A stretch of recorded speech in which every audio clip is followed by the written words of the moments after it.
Intisari pemikiran Ki Hajar Dewantara tentang pendidikan. Pendidikan adalah tuntunan dalam hidup tumbuhnya anak.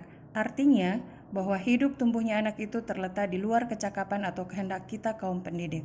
Setiap anak terlahir sebagai makhluk atau benda hidup, sehingga mereka hidup dan tumbuh menurut kodratnya sendiri. Dan peran kita sebagai pendidik adalah menuntun tumbuh atau hidupnya kekuatan-kekuatan itu agar dapat memperbaiki lakunya, bukan dasarnya hidup dan tumbuhnya kekuatan kodrat itu. Ki Hajar Dewantara memposisikan guru sebagai seorang penuntun yang bisa membantu anak mencapai kekuatan kodratnya sesuai alam dan zamannya.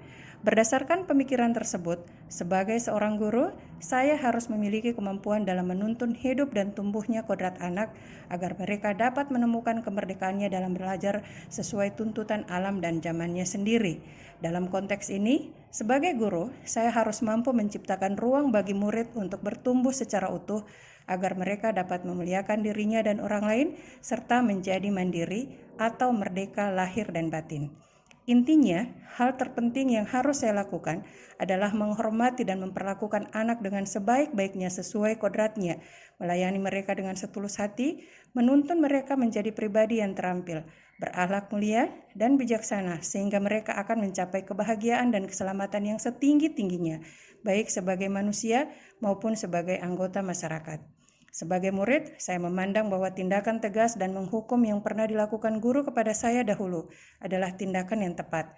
Saya merasa bahwa tindakan tersebut memang sudah merubah perilaku saya, tetapi saat ini saya menyadari bahwa perubahan yang terjadi pada waktu itu hanya didasari oleh rasa takut dan bersifat sementara, bukan atas kesadaran pribadi saya sendiri.